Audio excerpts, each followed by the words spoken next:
Welcome back to Season 3 of Intrinsically Motivated, where we have conversations with experts in the field of addiction, recovery, and those personally affected by it as we seek to mobilize the church to replace addiction and mental health challenges with flourishing. I'm Tucker Clements, audio engineer and editor for Uplift Appalachia, and this is Intrinsically Motivated.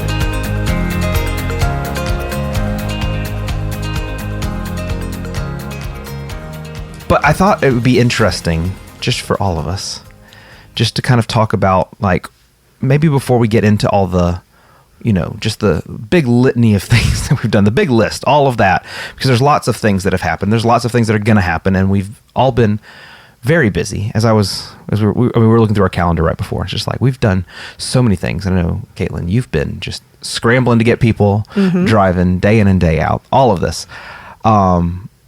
Just like, what are some of the things that we've been either learning about or things that have just been kind of interesting that we've been slowly learning about ourselves or about the work that we're doing or about kind of the current state of society? You can take it however you want to, but I was just kind of curious, like, what are some of the things that we can maybe just reflect on before we get into the specifics? Like, kind of just take a big snapshot of what we're doing at Uplift, the work that we're doing, the people that we're getting to interact with, the things that are happening. But I was just curious, is there anything that's really standing out to you? And I'm thinking very present tense, like something that maybe I haven't reached resolution on this, or I don't fully understand this, but this is just something that I've been kind of affected by over the last, 6 months or so of this work, because we've been so busy. It's easy to kind of forget to kind of stop and just say, how have I been affected by this?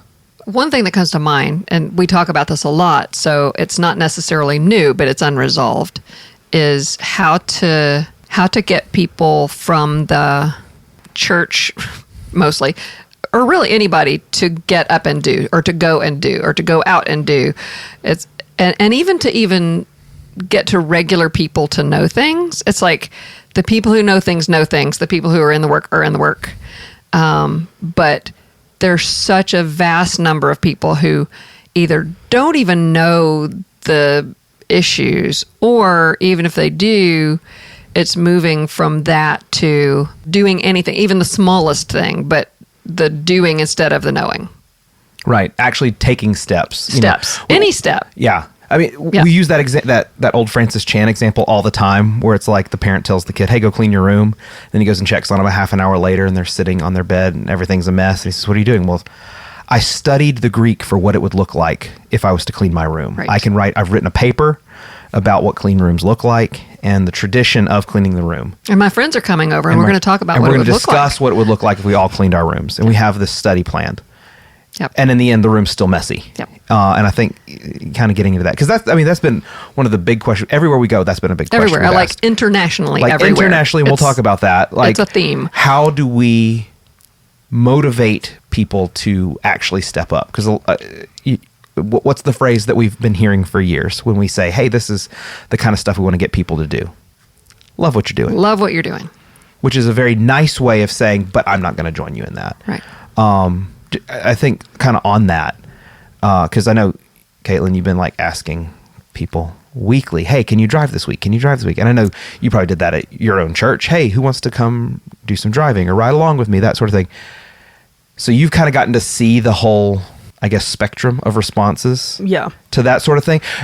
I know, because I know your church, at this point, you have 4 or 5, 6 different people that have been. I don't even know. I mean, there's a lot of I know a lot of different volunteers that have gotten involved, and I'm just curious, like, because you talk to those people, week in and week out. Yeah. How has that conversation maybe? What does that look like for you as we're trying to get people motivated to do this? I guess, what kind of answers do you get that are like no's, and what kind of answers that are like, I'm starting to think about it, and then do you see that change when they finally start to say yes? I'm just curious, like, what that conversation tends to be like. Well, and I was thinking on the same like line as what Andi was saying, is I think that, like, just people in general, but like thinking in a Christian aspect, like, it's so hard to get people to physically be the hands and feet of Jesus. And like when you talk to someone and they say, oh, well, I can help, but not in that way. Like, I want to give a help that is like in that moment, but the thought of like having to do that for what feels like forever, right, is it's like, no, I don't want to do that. And so I've had those types of like conversations where it's like, hey, we do love what you're doing, but I just can't do that thing, which is okay. But I think the biggest thing for me when seeing that like a volunteer is really bought in is, hey, one, let me tell you about what we're doing and about these guys, but really let me get you in a car so you can meet these guys and ride and see what we're doing. And then it's like, oh, okay, now I'm bought in. I get what you're doing. We're cool with doing that. Yeah. And it's not so scary. It's not an unknown anymore. Yeah. The unknown is scary. The actually, oh, this is all it is? Yes, this is all it is. Right. I think, and that's been one of the answers that I think we've kind of come to with a lot of our conversations with people everywhere we've gone has been, you start to see yeses when you have a leader step up and say, hey, I'm willing to do this and I want to take some folks along with me, which is very biblical, right? It's so we keep saying, this is just discipleship. It's just practically, it's applied in a really specific way as far as discipleship goes. It's a really specific task that we're discipling people toward, but that's what any, I guess, church ministry should start to look like is, hey, we're taking people along with us as we're kind of working in that direction. And the thing is, we're focused on rides, but it could be anything. It could be anything. It could be taking somebody for coffee. It could be meeting somebody for a meal. It could be going for a walk with somebody. It could be texting regularly with somebody. There's so many texting, things. which happens often for me with the guys, and I'm always going to be very rod specific because that's where my brain is. But even texting with them, just like, hey, how's it going? And you know, like even just like, hey, I'm proud of you, and like where it is that you are now from where you started. And like seeing that growth, that does a lot for someone. Right. I mean, it would do a lot for me if someone was like, "Hey, I'm proud of you because I'm proud of you, Katelyn." Oh, thank you. Let me get my phone out. Hold on, real quick. We'll send you a text. We'll do it after. Thanks so much. But I mean, if you really think about that internally, when someone says that, even though sometimes I'm like, "Yeah, don't talk to me about stuff like that," but like when someone says that to you, "Hey, I'm proud of you," like, man, it really feels like someone cares and is seeing what you're doing, and they know what you're doing. That's the thing. It's like you know what they're doing. Yeah. And the thing that I heard you say, I'm getting to text all the guys all the time and say these kinds of encouraging things to them. I think we're all kind of hopeful that it wouldn't just be you that's sending them those texts, but it's anybody that volunteers for them and gets to know them that they can feel free to for sure. actually connect with you. And I think that has happened in some instances, and I think we're hopeful to see that happening more and more. Right. So we've already been kind of talking about driving. So as we kind of talk about just kind of the things that we did, because this is kind of like our wrap up for the season. Like we've done lots of different things, and I want to kind of get to talk about some of those specific things. And driving all year has been one of the big ones. I mean, we talked about, I think when we were talking about this before we started recording, we recorded our update for the spring in like April or something. We recorded that in April. So it's been 8 months almost, since we recorded that. And we were just starting to get into doing rides. Like, I mean, we were 2 months in. We were 2 months in. Or 3 months in, I guess. To really going heavily into it. You were finally starting to, I think, settle into what you were doing a little bit. Maybe as settled as you've ever gotten. Yeah. I mean, it keeps it's an ongoing thing. But I got you to send me all the numbers for things. I just thought I'd read a few of these, and I just want to know what hearing those numbers makes you all think as we talk about it. So like number of churches that we've recruited, we have 32 on here that have been connected to what we're doing at some point. Now, number of churches that have volunteer drivers currently working, we have 6 churches that are doing that, which in a year I feel is a good number. It's a great place to get started. We've got 12 drivers. We've done trainings with hopefully, I mean, all of those have been trained in some sense, not necessarily as fully as they could be. But as far as recovery resource clients, and this is the number these next 2 numbers are the ones that should kind of baffle me. Because recovery resources is the group that we're partnering with. They're providing the housing, we're providing the transportation. We've driven 114 of their clients this year, and our volunteers have driven them a total of 22,511 miles just this year. Yeah. That In is 10 months. Right. That's remarkable. Right? Just in October. I think these are the October numbers that I'm looking at. Almost 2,600 miles just in the month of October. And that wasn't a busy month. There was not a special industry. There wasn't any special industry. That was just driving a few guys to kind of the main TCAT classes, 4 times a week.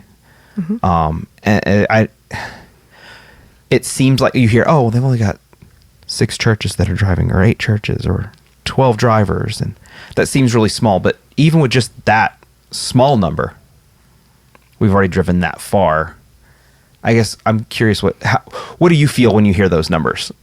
I don't know that I think the mileage for me is like, oh wow, like that's a wild number in my mind. Not necessarily the number of guys, just because I see those numbers all the time. But yeah. I think that it makes me feel honestly just proud of us being able to give people in need rides, but not just give them rides, like make connections with those people. And I think how cool of an opportunity it has been for me and for us to be able to do that.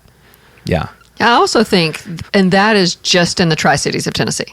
And that's for this one program. For this one program.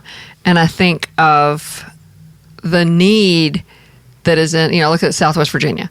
And it's like the impossibility without something like this for people to get places they need to get, and how just a few church people could make a phenomenal difference in some people's lives, just a trip here and there. Right. Just a trip here and there. Yeah. Maybe where you're going already, you know. And the thing that I look at is like, I see that number. I see the very appreciated but small number of drivers that we currently have gotten recruited and involved. Right. And we've driven 23,000 miles in a year. And it's like, I think back to, well, okay, there were only 12 disciples, and they made a pretty remarkable impact with just 12 of them. That's true. But part of that impact was that kept growing. Yeah. Like the whole book of Acts is basically just a story of how the church keeps growing and the momentum picks up as the church is doing what it's supposed to be doing, living the way it's supposed to be living, and God's adding to their numbers day by day. And eventually there are multitudes and multitudes being at and I see just how exponentially this could grow. Right. And I think, like we said, the people that get in the cars get it. I don't think we've had many, you might could tell me this and make me sad if I'm wrong on this. I don't think we've had anybody get it. We've had some folks that have driven a few times, and for scheduling reasons or just life reasons, they haven't been able to drive a lot. Yeah. But I don't know that we've had anybody that's gotten in and said, I hated that. I don't ever want to do it again. That's not for me. I would, out of all of our volunteers, they all have driven more than once. So they came back. Yeah. And I'm either just that's because of your persistence or because yeah. But I'm even thinking about one volunteer in particular who told me hey, I can't drive as often anymore, but let me text you when I can. And Monday said, hey, I know it's late, but I can drive. It's okay, great. They still want to do it even though they have other things going on. Right. And I think that's a really cool impact for the volunteers. And because we've always said this whole time, this is going to not just help the people that are getting the ride. We know that the need is there, and you're meeting that need. So the people who are receiving that ride are going to be benefited in a really practical way. But our volunteers are being benefited by it. Well, and I'm I can think too of the time that I went and talked to 6 guys at church, but one of those volunteers had already been driving, and the impact that had on him, just the small amount that he had, you could see that go lighting up the room, and him telling those other people how impactful it's been for him and how much he loves driving. Yeah, and it's just we can do this, guys. And that's the thing that I'm talking about, that people don't know what they don't know. It's and how do you get that message to people so they can participate, experience, whatever. And that's the challenge. It's you could put on a podcast, you can put it on a flyer, you can put it on a rack card, but it's how do you get the human to the human to the human to know what it is? Yeah, which is why I've been using this phrase. I just looked it up just so I could This really is from the Bible. It's Psalm 34. Oh, taste and see that the Lord is good. Mm-hmm. Blessed is the one who takes refuge in him. Like that's the call to just trusting in God. But just this idea, just experience this. You know, one of the things that we say a lot about driving in particular is it's not easy necessarily, but it's simple. Mm-hmm. Like it's a simple way to kind of dip your toe into the ministry pool. If you're not active, if you're one of those people that we're trying to figure out how do we get the rest of the church activated to do something, like not just you know, thoughts and prayers. Not that we don't agree with the idea of praying, and that's important, but I think sometimes, I know I have in the past used that as a defense mechanism for remaining inactive. Right. I'll pray for it. Yeah, that's what I can do, or I can donate, and then that's good enough. Not that those things aren't valuable, and God doesn't honor those things. Right. But in addition, actually doing something, I think a lot of it has been just maybe experience this. Come ride with me. Mm-hmm. Come, and if it's not giving a ride, like we said, having that conversation, building that relationship, sending a text, having a cup of coffee, whatever it is, being church community for people that need new community, especially people that are hopefully, you know, leaving a whole lifestyle behind and trying to repent, you know, turn away from. We need to be the people that are there for them. And I think the more people kind of involve themselves in the work, they see it's that taste and see. Yep. What would it look like if you just gave it a go? And I think people will tend to find that it's very valuable. So it's been beneficial for our volunteers, but also, and this is brand new data that we're getting in, and I'll let you talk about hot off the presses. Hot off the presses. haven't even put out the infographic yet, but it's coming. We just started getting some survey data back from the folks who have been getting rides, and I'm just going to read a few of these, but you are the scientist, so I'm going to let you. What does this mean? I mean, I think it's going to make sense what it means. Yeah. Like when I say, like when we talk about basic needs, the people who have been getting rides are reporting fewer unemployment concerns. They're reporting less concern about having enough food. They're reporting less concern about having transportation, obviously. Duh. But they're also, and these are the ones, this is where it really gets good. Yep. They're reporting they feel less stigma from churchgoers, which is huge. Huge. Fewer are expressing a feeling of loneliness, which means they're actually feeling new connection. Connected, yeah. To the people that are giving them rides. So they have improved connection. We've seen a modest increase in some of them feeling like they can attend churches and being committed to different religious practice, this sort of thing. And I guess, so we don't necessarily, this isn't like on a scale of 1 to 10. We don't have this isn't like this kind of big empirical data, but this is like the first sampling we've gotten from just surveying people. So how do we interpret, I mean, these all sound like good things, but how is it helpful to what we're doing as Uplift in a big picture? Right. But also what is the weight behind these responses, I guess? Right. So this is our first 20 people that we have surveys from that we actually surveyed before they started riding. And then they have ridden, it's various people who have ridden various amounts of time. So, some might have just started, some might have ridden a while back and they haven't in a long time, but and a lot of this is part of another program. So they're in a sober living house where they have a program that they're following they want to get out of the world of addiction. They're in job training, so they're doing that.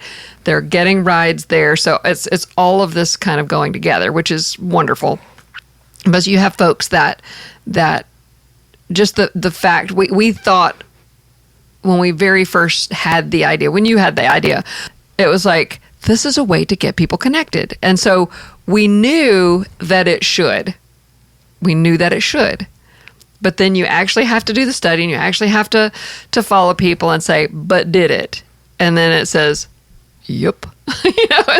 And so while it made sense that it should, then to get the confirmatory data that says, and you found what you thought you were going to find is phenomenal. And we keep saying that transportation is such a barrier for people that it should help them get employed. It should help them get, to where they need to be. It should help them, all of the things in their lives those things are going to be improved if they can just get to a court appointment, to the grocery store, to the recovery meeting, to the whatever, to the job training, Right. to the eventual work, and so forth. And right that's now not we're getting, all us. And right now we're getting to do the job training. Right.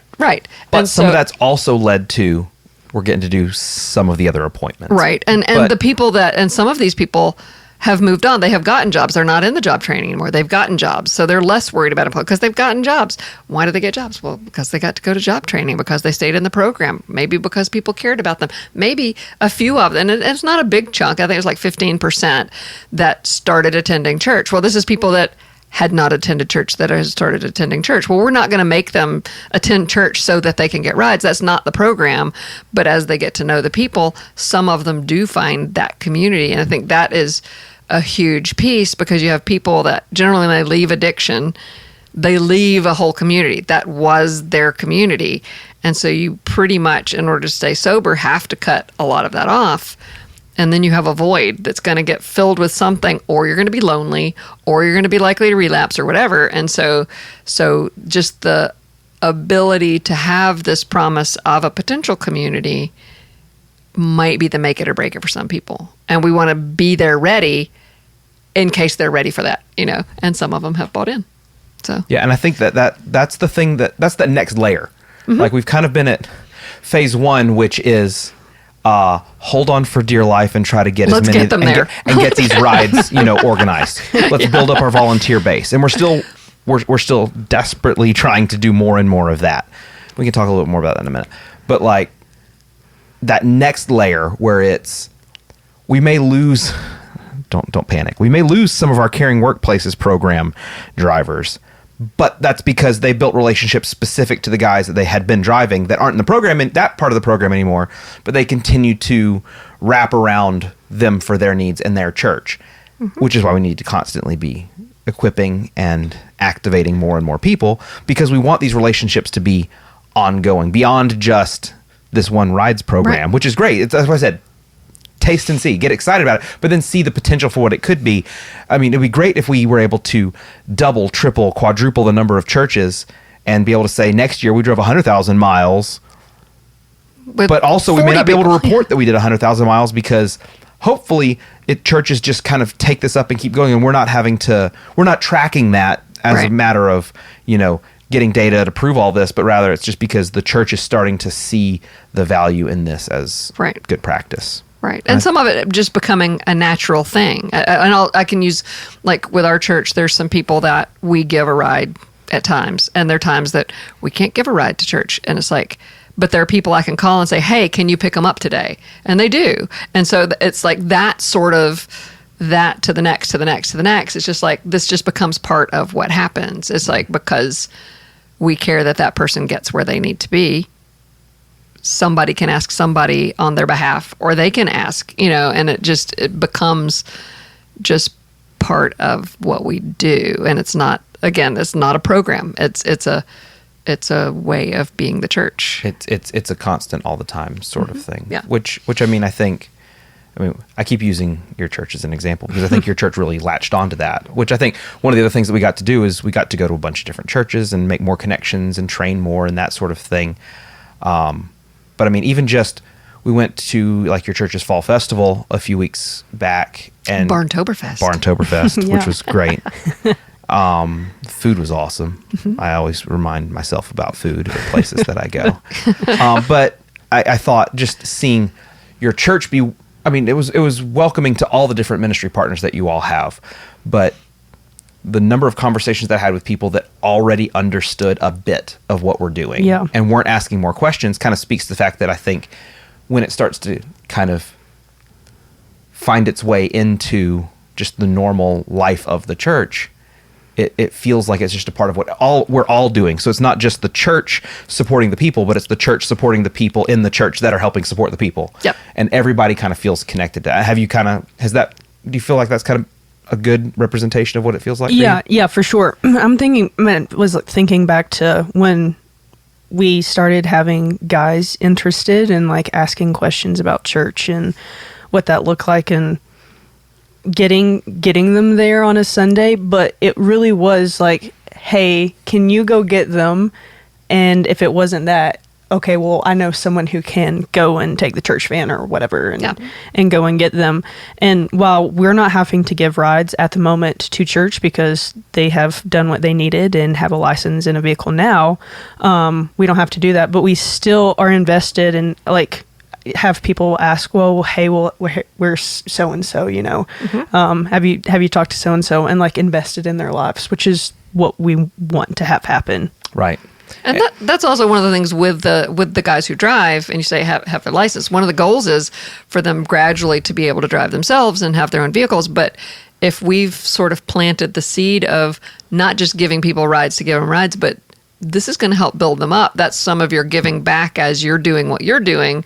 And so just sort of infusing this extra layer anytime you're giving somebody a ride, anytime anybody's giving somebody a ride, it can be this value added. Yeah, you start to know it's just like you just value people more and you want to, serve them better in all of these sorts of ways. Right. We'll come back to driving, but I do want to kind of... we have done other things. We've done a lot of other things, but I think that idea that we were just talking about of not just the church supporting people who are struggling, but also the church supporting the people in the church who are doing that kind of ministry as well, and all getting involved, I think was kind of a big conversation, especially when we talk about how to get the rest of that church activated for one of the big things that happened for us this fall, which was we went and spent a week in Scotland, not just joyriding around the countryside, even though we did get to see a lot of the Scottish countryside, but just the fact that we're continuing to learn just how similar the struggles of people in Appalachia and the people in Scotland are. So similar. And that there's a good base of organizations that are working in recovery that are Christian based. Yes. But one of the things that we went over to learn was what's the church's involvement really like over there. And what we learned is there are a lot of Christians doing recovery work, but there aren't a lot of churches doing recovery work, if that distinction kind of makes sense. There's a lot of people asking the same question, how can we get the church to be involved? And so we spent a whole week talking to a lot of people. I am still in the middle of editing like 12 hours of video footage and interviews and things that we did, which we'll talk a little bit more in a minute. But I just think seeing how similar the plight of the people in Scotland was, but also seeing how inactive portions of the church in Scotland are, was really... And there's so many fewer people already in the church. So you're starting with a smaller number already because the church, it's such a post-Christian environment. You have fewer churches you have are smaller, and then within that, you have sort of the same proportion that are inactive, and so you have a bare bones crew of people doing things there. Yeah, and I think it was even eye-opening for some of the folks that are doing recovery work to realize just kind of how siloed they currently were too, where it's like, we are all Christians doing this, but we're not doing it as a part of the church. We're doing it almost in spite of the church. Right. Like parallel to, but those paths never crossing. Right. And I think we see a lot of that here too. There are a lot of organizations that are doing good recovery work. I think one of the things that we found that we get asked to do a lot or find ourselves doing anyways is trying to bring those two worlds together. Right. The recovery organization work, the science, the clinic side, and the church, and get them all to kind of work well together. And that's, I think, one of the reasons that we've been so, I guess, welcomed into that conversation over there, and why we hope to keep getting to have that conversation over there. But lots of really good work is happening. There were a lot of people that I'm excited for people who listen to the podcast to get to hear soon about some of the things that are happening and the people that we got to meet, and hopefully people that we might get to meet again, hopefully in the very near future. How's that for a tease? So Scotland was a big deal. We've had a lot of good, interesting conversations on the podcast as well. I would say the highlight for me, and you may agree, you may disagree. My highlight was, and this was a fairly recent episode, not to knock any of the other conversations we've had, because I've loved every conversation we've had this year, but I went on a long tangent about music as community as healing with our episode on John Swinton. For me, that was one of the highlight conversations, because I did not see us talking 45 minutes about music and the healing properties of music as we were starting the conversation. But that was really cool for me. Were there any things that stood out to you at any point during the season that we... Oh gosh. One of the ones, the same day, because that we did that interview at Duke, we also talked with Warren Kinghorn that day. And if you have not listened to that one, you must listen to it, because one of the questions that you often ask, which could happen today, is what are you excited about? And Warren Kinghorn ended up talking about, he's been considering working on suicide. And he was talking about the jailer when Paul was in prison, and the earthquake happened, and the man was just about to run himself through with a sword. And this is going to give me chill bumps. I might cry, but he said, "Don't harm yourself. We're all here." And it's like just the words. See, I get chill bumps. Just the words. It was like stopping somebody. And we're here. It's like, that's so huge. Just those words. So go listen to that. Yeah, go listen to it. It was great. Katelyn, do you want to say any nice things about my podcast while you're here? Oh gosh, that's fine. You don't have to. Okay, thanks. That's fine. You're really busy. And why would I don't need to farm compliments. It's okay. Right. You but loved all of every them. single episode. Yes, This is your favorite episode because you're in I it. suggest everyone binge listen to all of them. Yeah. I just went back and listened from 2 years ago. Abby Mack and China Shurs were 2 back-to-back weeks. Go listen. Just so many. And it feels kind of self-serving to promote your own podcast on your podcast. But I think we have found from a lot of people that we've talked to, as we make new relationships, that we're trying, the point of this podcast isn't just to give us a reason to talk or to give, a new way to get people excited. It is, but it's perpetually a growing library of great knowledge and ways to get more connected into the work that we're doing. And so we've seen that people find our website, people find our podcast, then they go back to the beginning, they start over, and they find lots of great resources. So there really is a lot of good stuff that the people that we've had on, not anything that I feel like we've necessarily contributed, but just like we just know a lot of great people. We know a lot of really cool people that have said a lot of things. There's also this one great episode where we talked about driving with our new transportation coordinator. Should definitely go back. She's not new anymore. She's old not new anymore. She's been at it for like a long time now. She's seen some things. So as far as teaching, training things, we've been trying to, again, connect with as many churches as we can. We already talked about your church getting involved. We just recently did an episode with the children's director from my church. Podcast episode. Oh, right. You did the podcast. We did a podcast. Yes, we did the training, but we also did the podcast. That's another phenomenal one. I'm shouting it back out.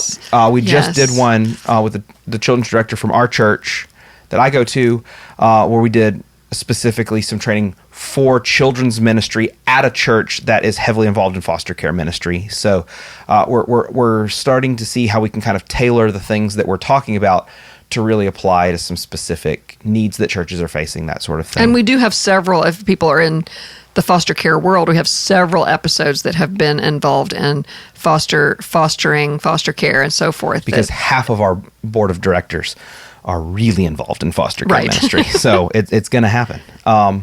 And I think one of the things that I've been most excited about from a training and church recruitment perspective has been we've connected with basically all the churches in Irwin, which is a small town just south of Johnson City. And we had a contact who was interested in equipping churches to understand trauma and addiction and the things that we've been teaching about.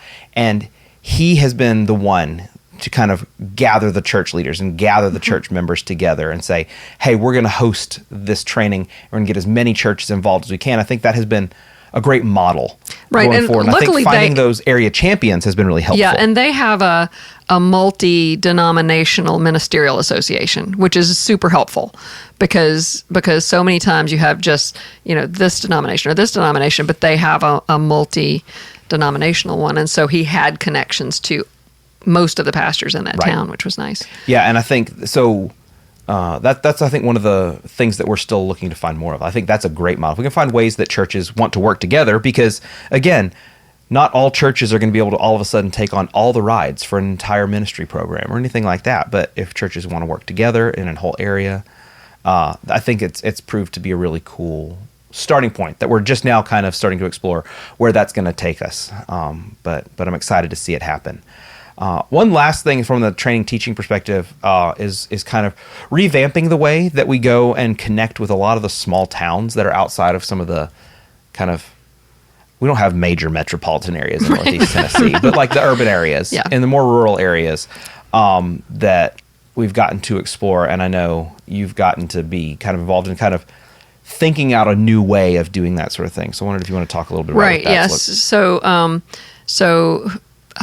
Mary Jo Hedrick, who works with the Strong Brain Institute, which I also work with, and has done a lot of partnerships with Uplift and does a lot of our training for organizations. We just got frustrated not being able to get a hold of people. And it's like, how do you make connections with people in small towns? We would have events and no one would come.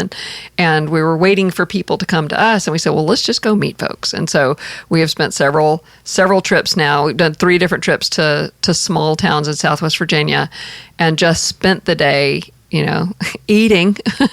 We Always. Have some breakfast, meet some people, talk to somebody, walk down the street, suggest somebody else, have some lunch, maybe some ice cream later. But that has been, maybe we haven't made huge connections yet, but it's a starting place with several people. And it's not going in, hi, we're going to swoop in and let you know what we think you should do, which happens so often with experts that want to come fix small towns. And some of the things, we actually have an article that is under review right now talking about this. But that when you visited one small town, you visited one small town. It's like they're so different. Just the things from these 3 towns that we have visited, such different things, even though you would think, oh, that's just cookie cutter small Southwest Virginia town. It's not. They're different. They each have their own They personality, do, just like identity. each person does. And you need to get to know an individual as the individual, not just, oh, you fall in these 3 categories, so here's your treatment plan.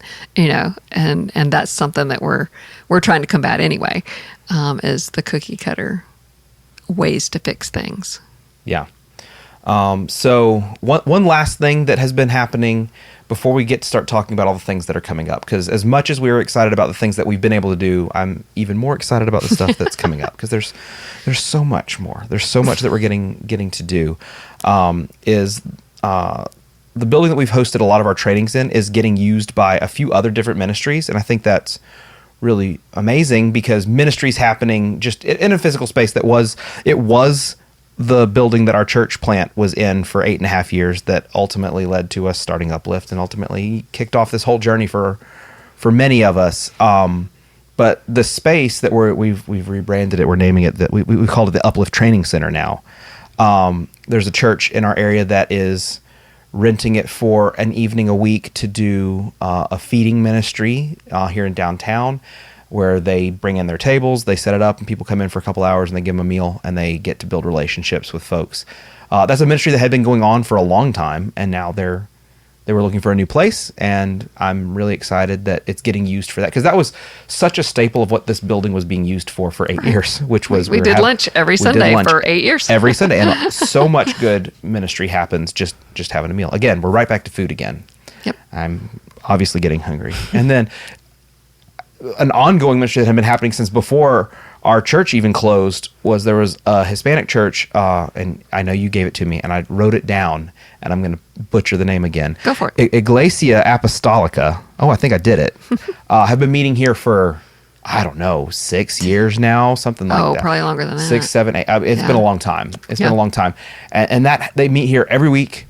They've been having a church. It started as a small group. They were going to have their Sunday school class was going to meet here, and now For a church that was in Greenville, for a church Tennessee. that was or Morristown. Was it Morristown? Morristown. Oh, They were okay. farther out, but now the whole The church whole is just church is here. here. And they meet every week. They made us food one time. Again, right back to food. They made us lunch one time, and it was delicious. They make food a lot. So if they listen to the podcast, they want to, whatever those tostadas were, those were, it was great.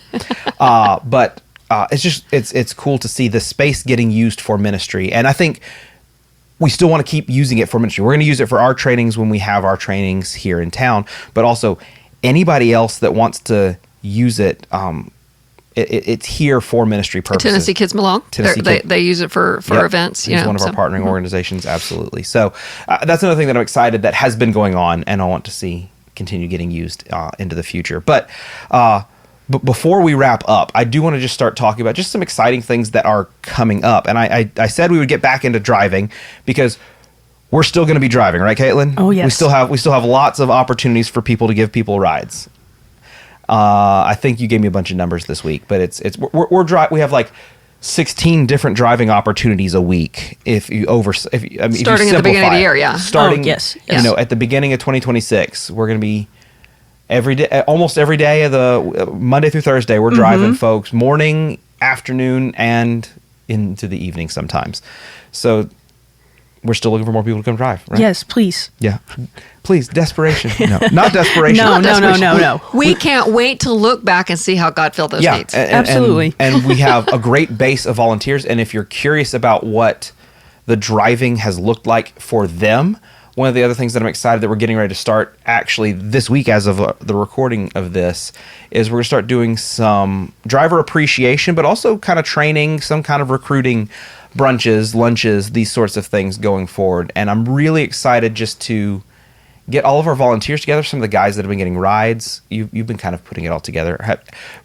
Some of the guys that have been getting rides that you invited, are they excited about it, or are they just No, I actually think the ones that are getting to come are really excited about, one, probably free food, but also right back to food. But like, who isn't? But also, I think like excited to probably see. I know like one of them, he again has license and done the thing and drives himself now. But seeing some of those people that have driven him when he didn't have that, but then being able to just express gratitude to those people, but even tell like their experience. I think that they're excited to come. Yeah, and so we're going to start offering these kinds of things. I don't know how often. I'm going to say at least quarterly, if not more often, where we want to try to get the people that have been driving together just to say thank you for serving in this way and letting us appreciate you and give you some food, and also provide a little bit more training. Maybe it's a training that you've been a part of. Maybe it's something new that we're studying and that we just think could be helpful to our drivers or to our riders. Just something helpful to know, because we don't want this to just be, a big Amway pitch. Now go get 3 more friends and bring them back with you next time. We'll buy you more food. It's not that. If that happens and people start bringing, friends along and say, you could do this too. We want that to happen because we want this to be a good opportunity for us to explain what this looks like so that people can get involved. But even just add a little bit more value to that opportunity, and then hear from hopefully some of the guys that have been, positively affected by this, I think will be encouraging for people who have already volunteered, but also motivating for people who are kind of in that thinking curiosity about it. Point. Well, another thing is the model is, we talk about you need a deep bench as you care for people who are struggling with addiction, getting out of addiction, whatever. And if you're the one driving and you've got the guys with you, you don't necessarily, if your whole church isn't doing it, you don't necessarily have that support system. So to have a get together where you meet the other drivers that you may or may not ever have known, like the Heritage drivers may not know the Grace Meadows drivers. And then it's like, oh yeah, this is what I saw. Oh, this is what I saw. And that's just part of the whole support of it, is the support of the guys with each other, the support of the drivers with each other, the support of the drivers with the guys, and the guys with the drivers, just all of it. It's all building connection. Yeah. And we're going to provide as many opportunities as we can for that to happen. And so I'm really excited about that. I'm really excited about food. I'm really excited about hanging out with some of the guys that I haven't gotten to see. One of the other things that's coming up very soon for us is the training center that the guys have been going to for a lot of their training is going to offer. They don't usually offer this for a lot of their special industry training, but they're going to do a graduation for all the guys. And I'm really excited to get to see some of the guys that we haven't gotten to see, but also just to celebrate what some of the guys that have been getting rides have been able to accomplish. Yeah, and I think like sometimes you're like, oh, special, like what does that even mean, or what are they doing? And it's not that big of a deal, but really it is such a big deal for them to be able to have the opportunity to go and learn something new. And I think like some of the guys that I've like just talked to, like they're so excited for this graduation, and like what a big deal. Really, it is such a big deal that they get to be Look, here's celebrated. something I've accomplished. Yeah. And those of us, because there are five organizations or so that are partnering together to do this program, we don't see each other that much, and so everybody's going to kind of converge and cheer really the even fellows. really even see the guys, right? I mean, Yeah, between us and Recovery Resources, a lot of the people don't really see them, and so like to be able to have other people that are involved in all the things that we're doing, maybe not hands on, but to be able to celebrate those guys. Yeah. And hopefully, and this is another thing that I'm excited to see, even when we get to these driver, like volunteer kind of appreciation training event, is like getting to see people that know each other interact together. Like I haven't gotten to see, I remember, just as an example, there was a day that we all went and toured at TCAT where all the guys are getting trained, because we wanted to know, what's the organization like that we're partnering with. We wanted to get to know them a little bit better. And so we were walking around, and then we came across one of the guys that we had been giving rides to. And I remember you saying how exciting it was for you to get to see Katelyn and I interact with this fellow, because it was like, they know each other. We know each other. We're friends. It's like you could see, and this was just, I mean, you'd probably driven a few more times than I had at that point, but it was just like there was an actual connection that had already been made just by giving this ride. And I'm excited to see those kinds of things get to happen. Like I'm excited. And he was excited for y'all to see him and his element. No, for sure. Let me show you what I'm working on. Yeah. Let me show you what I'm learning how to do. Yeah. And that kind of thing is really cool. And so I'm excited to get to see our volunteers, get to see some of the guys they've been driving, and all. Like I'm just excited to see some of those interactions play out. And I hope to see that happening more and more, because we want these relationships to continue, again, beyond just this program. It's not about this program. This program is what's letting us get this thing going. Right. But we want to see where it can go beyond that. And I'm excited to kind of see where that goes.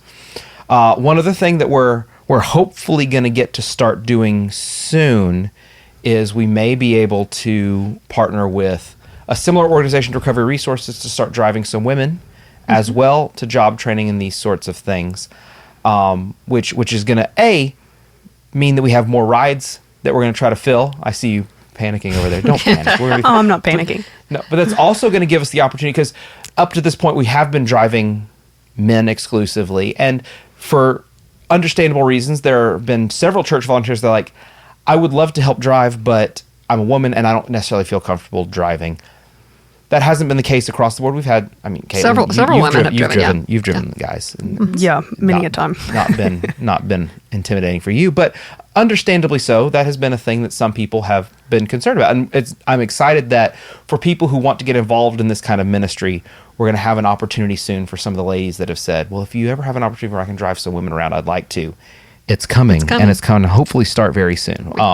Hopefully we'll be able to say more about that in the next month or so. Yeah. Hopefully we start to hear something more specific to that. One of the other things that's coming up, we've been doing a lot of work on, I keep calling it breaking the status quo. Basically, we're asking a lot of questions about the ways that society wants us to treat addiction. And we're trying to come at it from a different perspective of what if we treated addiction not only from kind of the public health disease perspective, but what if we looked at it as, what if we replaced all of the purely medical approaches with adding in the church as the human connection point for people, and can we help people recover better? So we've been asking a lot of questions. How can we kind of break with some of the understood, this is the set, evidence-based, whatever phrase you want to use to describe it. And so we've been slowly kind of connecting with more and more people, I think, who are trying to say, not everything that we're doing is working. How can we explore other options, other ways that we can respond to addiction? And that's led us on several different journeys. We've tried to, how many times have we tried to publish a paper saying, I've lost count, at least 5, maybe 6. We should use human connection alongside and maybe test it against medication just to see how effective it can be. Not to throw out the idea of medication, but to say, how effective can this be as an option as well? Is it one, is it the other, is it both? You have to test. We want to test it. And currently, we've been rejected several times, Rejected and and we're not rejected. hurt. We're not. Yeah, we are. I'm not hurt. I'm emboldened to continue Okay, on. Yeah. But yeah, so we've been asking those kind of questions, but at the same time, we've started finding different people that are kind of trying to challenge that status quo as well. One of those being, and we don't need to go too deep into this because we're not here to just promote the net device, which is this alternative method for treating addiction that I know you found on a documentary called The Final Fix, which, going back to our Scotland connections, was created, invented in Scotland, was tested here in Kentucky as a means of helping people avoid withdrawal symptoms as they're coming off of the drugs that they've been using.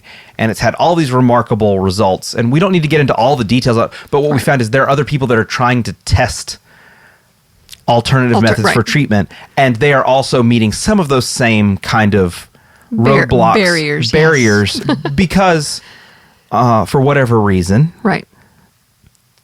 a mystery even to me. A large ship turns slowly. Yeah, things are changing so that it's becoming more okay to question things. It's more acceptable to look into different alternatives. Just to question.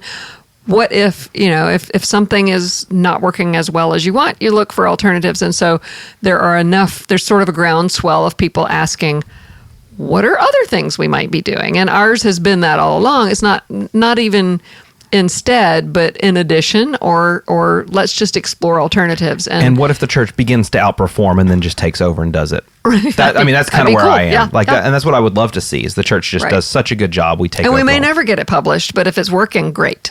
But it's nice to see there is momentum in that direction from lots of different people. That net device journey that we kind of started on, we've been all the way up through the people doing the research with it, the owners of the company, to the director who directed the film, who lives in Scotland, who we went and met with when we were over there last time. So I'm sure people will hear more about this. Yeah, you'll hear more about the net device. You'll probably hear us talk more about it because we're going to put out some interviews that maybe we got to do with some of the people that work on that. Yeah. But again, not because we're trying to necessarily promote that device, even though there's a lot of promising science that says it could be very effective. Right. But rather just to say we are partners in this journey of saying, is there a better way for us to help people that are struggling with addiction? Best going to help people. And then the other area where I think we're kind of challenging the status quo, and this is an area that we've been more recently working into, is just some of the, I'm going to say the word stigma. I hate the word stigma just because it gets used all the time, but I think it kind of communicates what I'm getting at.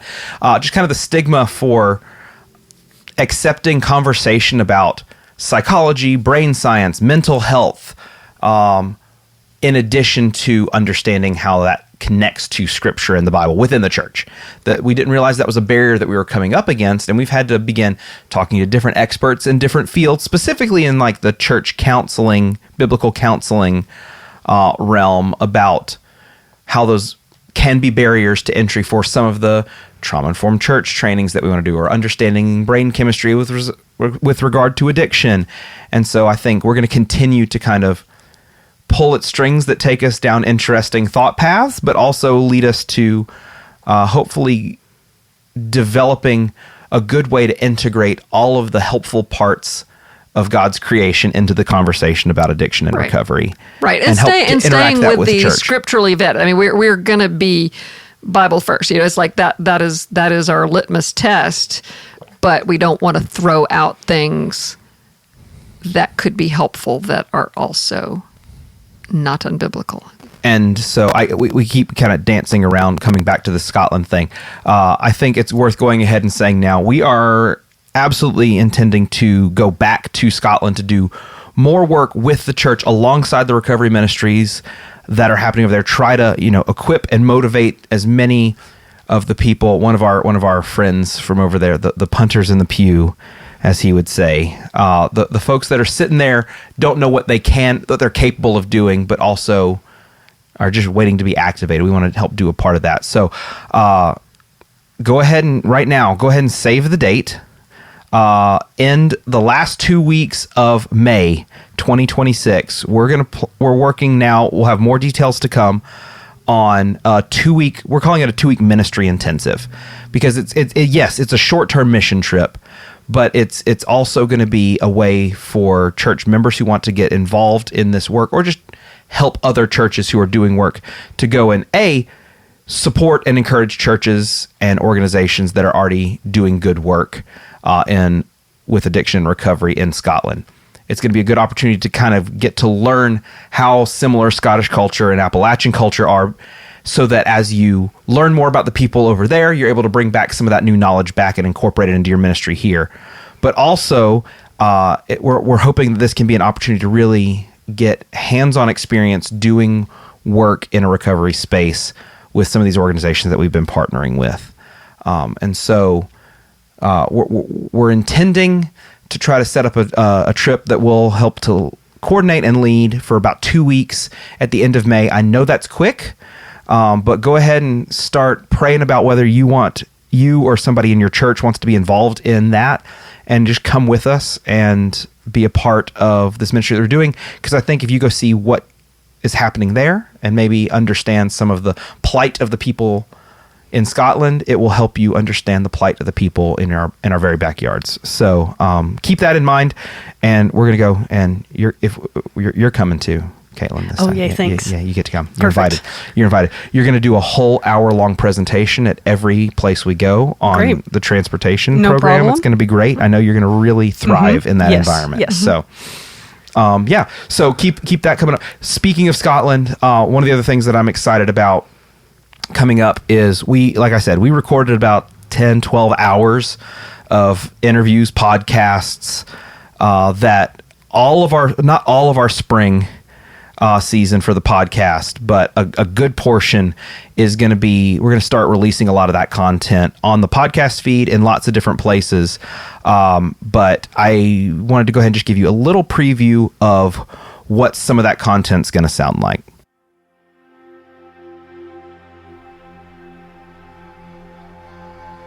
I thought I was unreachable. That was where I got to. There's no help for me. And I remember coming down the street, it was like I was 6.5 stone, walking around my own town, lost in my own town with nowhere to go. I wasn't in a pleasant state. You could have stuck my socks to the wall. I had the same clothes on for a long time, just being homeless. And these 3 guys got off a van at the bottom of Leaf Walk, and they said, would you like to come on for a coffee? And I'm like, I don't get fit anywhere. I said, I'd love a coffee, mate. So I went on and just started getting chatting to these guys, and they were saying, we know someone who can set you free from this, wee man. You know, you can be set free from this. You know, Dundee is very well known in Scotland, but it's very well known because of its drug death rate, teen pregnancy rate, rates of domestic abuse, suicide rates. You know, so there's a lot of really, really good stuff. But it's often very much blanketed by all this, you know, really negative press and all these, you know, top of the tables for all the worst things possible. Probably the biggest decline in Christianity that Scotland's ever seen. So 40 years ago, 98% of the population would say they were Christian in some form. Now it's down to 2%, and that happened in my lifetime. Most churches probably aren't prepared for it and wouldn't really know what to do if an ex-offender came through the door. Some of them very definitely wouldn't want to get involved, and I've heard of stories of prisoners who have been asked to leave a church when it's become apparent that they've just come out of prison. How can we mobilise the church? And it feels that's an exciting place to be, to see how the church can become more of a church, and how we can see new initiatives started which have come organically from local church to really minister to people in their areas. He says, 3 guys come round and says, can we pray for you? And I'm like, you know what, I'm like, I'm done. I've tried everything. Because I knew there's something there, I just didn't know what it was. Church should be about connection. If we're not connecting to the people that Jesus has told us to go and spread the word to, then we're missing the mark in more ways than one, not just with this work that we're doing, but, you know, as disciples. Certain churches will be involved in that type of work general, where they're dealing with people in recovery, where they're dealing with people with mental health problems, and therefore people coming out of prison would slot in very happily and feel at home. Other churches don't even sometimes go near these areas. Something that we're designed to do. God had in mind that we stand in fellowship with each other. We do that by connecting with others. We do that by sharing what Christ has done with us, sharing the Bible, but just sharing time, sharing a cup of tea. So hopefully you're able to understand all of the different accents that were mixed in there. I was the one with the accent when we were over there doing the interview. That is true. I was informed of that several times, that I was the one who was different. So that I'm really excited for people to kind of start getting to hear some of that content. But before we get done, I'm going to ask both of you the same question that I've been asking everybody all season long, because I think this question has led to some really great answers. And either one of you can go first. But the question is, what are you excited about? Well, I've been thinking about it the entire time we've been sitting here. But truly, I really am excited about, and like the more I was sitting and listening and thinking about what we've done this year, but really I'm super excited about connections that will be made next year. And just like, it seems trivial, but just all the driving, because that's where my mind really is. I feel like 24/7. But even like the newer opportunities that we have, one, to meet new guys and hopefully gals would be really great. But I think back to a guy who was a part of Recovery Resources who no longer is, and fell off and is now in jail at the moment. But he reached out to me, and because of the community that he was able to make just for this very small time that he came to church, he was really excited to let me know like all of these things that he's doing while he did relapse, but he is now sober and got his GED and is like getting all these certifications while in jail. And he was really excited to let me know because he was able to make a connection within the church. And I think that I'm excited to like be able to have those types of opportunities again next year. And think about it, because the way this program is set up, it's people that come out of jail into Recovery Resources. And so there are a whole bunch of people right now who are in jail who are not going to be in this coming year. And those are the people that we're going to get to start making those relationships with. But right now they're just sitting in jail. Yeah. Well, and then it's just like, even thinking about just conversations that I've had with him, it makes me like want to cry like tears of joy, but he reads 2 chapters out of the Bible every day. Because of the connection he made at church, he wants to do that and have a connection with Jesus. Reads 2 chapters out of the Bible every day, and he like tells other people in the jail about the Lord and like what he's learning. I mean, like how cool is that's such a cool one story for him, but like it's so cool to see. Mm-hmm. Right. We'll enjoy that we got to have some small part of that, and all because it started just, hey, we're going to give you a ride. And you're going to be assigned this opportunity, and these people are going to give you a ride. But it led to all of these different things for him. And it's we always end conversation with "I'm proud of you," and that really is something that I always said to him as he would get out of the vehicle, "Hey, I'm proud of you." And so I knew as soon as I got a text and it said, "Hey, I'm proud of you," I knew exactly who it was. Yep. So what are you excited about? So forever, I've been working on the idea of having a book that has all of our addiction stuff in it. And now I've actually been writing the book that has like our addiction training, just like we have the trauma-informed church book that is basically the training. We're working on, I say we, because it's all of our content, but writing it into a book form that, oh gosh, I hope, Lord willing, will be done. I'm looking Christmas. I'm looking by the beginning of the year.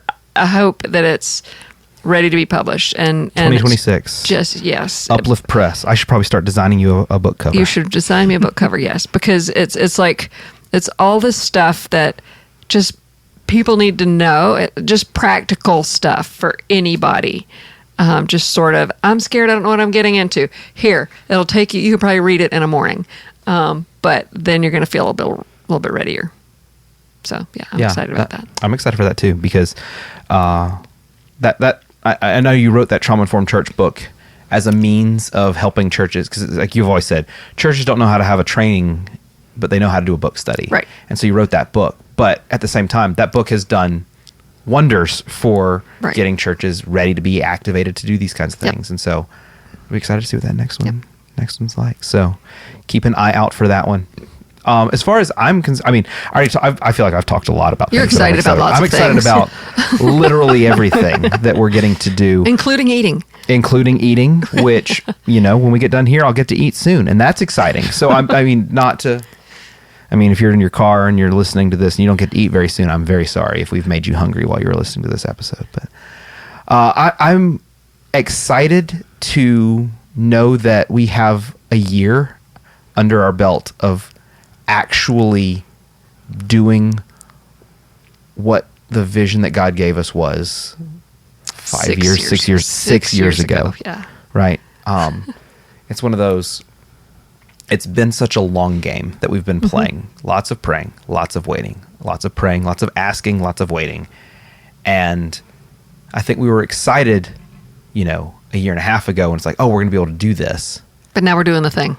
Then we were terrified a year ago when it was about to actually happen and the reality started to sit in. Now we actually have to see this happen. But now that we were a year in, I'm excited to see what an experienced version of us is going to be able to do the next year. Does that make sense? Yeah. I'm excited to know, now the mystery of what's the baseline level of expectations that we have to meet. We've done that. Mm-hmm. Now, I think seeing us being more confident going into another year, already having this base of amazing volunteers that are excited about doing stuff, having gotten to talk to so many new churches about the things that we're excited for the church to be involved in and seeing where those conversations start to go. I'm just really excited to know that God's going to continue to do something bigger with this than what he's even already done. Yeah. We always talk about how exponential this can be. And I really do think that, if last year was the year that he finally said, we're going to do it, I think this next year can be a year where we really see some remarkable impact. Right. And we get to kind of see, we have that small data point. People's lives are being changed, but we're going to be able to say, look at how many people's lives are being changed now. And I think, And for so long, so many people said, well, once you're doing it, I might be interested in funding you. It's like, we can't do it until somebody funds us, and somebody took a chance. Due now. Somebody took a chance on us. Yeah. And it's like, see? And I think even the folks who are funding us to do, particularly the Rides program right now, are just flabbergasted by how it's like they are more amazed than we are. We're amazed, but they're more amazed than we are. It's like, whoa. Well, and I think some of that goes back to because all of the organizations that we're partnering with are not religious organizations. Right. And so the fact that we're saying we want to do this, but we also want to do this from a perspective where we are unashamedly Christian in our approach to this. And so people who are, I would guess, traditionally pretty hostile toward the gospel in some places. Yeah, some. In some of the, we're partnering with a public university's research institute. Right. And we're partnering with, a jobs program. Right. Not that Addiction Science Center. I'm not trying, this is not to throw shade at all, but it's just like, we are introducing a new thing right into some of these spaces. And I think seeing how effective we've been has been really good for all of us to be, just excited about how effective, what we've been assuming was right all along. So like we've always said, we're just going to do whatever the Bible says, and we know that that's the right answer, so we'll be proven right in the long run. And we're getting to kind of see that play out. It's very exciting. So that's the kind of stuff that I'm excited about. I'm excited to see it keep going. I guess it is worth saying at this before we wrap up, just how thankful we are to get to partner with the organizations that we get to partner with. So Strong Brain Institute at ETSU, First Tennessee Development District and their Caring Workplaces program, which has us partnering with the Addiction Science Center at ETSU, Recovery Resources, Tennessee College of Applied Technology, Ballad Health, and I feel like I may be leaving somebody else out, but I don't know. No, I think that's it. I think that's everybody. I think I named everybody, which I'm really I'm impressed with my attention to detail there. It's like I paid attention in those meetings. But just like all of these different organizations, and then also all of the churches that we've gotten to work with, and churches that are gradually beginning to even support the ministry itself too. And that's what we ultimately like, the church supporting the church doing the work. That's the goal. We would love to not even have to have grants anymore, but so that's the last half of 2025. We haven't done much of anything, I don't think. Just we been twiddling our thumbs, just sitting around doing nothing. But I think we're going to be doubly busy coming up for the next 6 months. So this is the end of this season of the Intrinsically Motivated podcast. We're still intrinsically motivated. Hopefully you are intrinsically motivated because of some of these things to do something. But we'll be back in the spring with a lot of content on things we're learning in Scotland, but also a lot of exciting guests. And we look forward to being back starting then. This has been a podcast powered by Uplift Appalachia. To learn more, you can find us at upliftappalachia.org or at Uplift Appalachia on Instagram.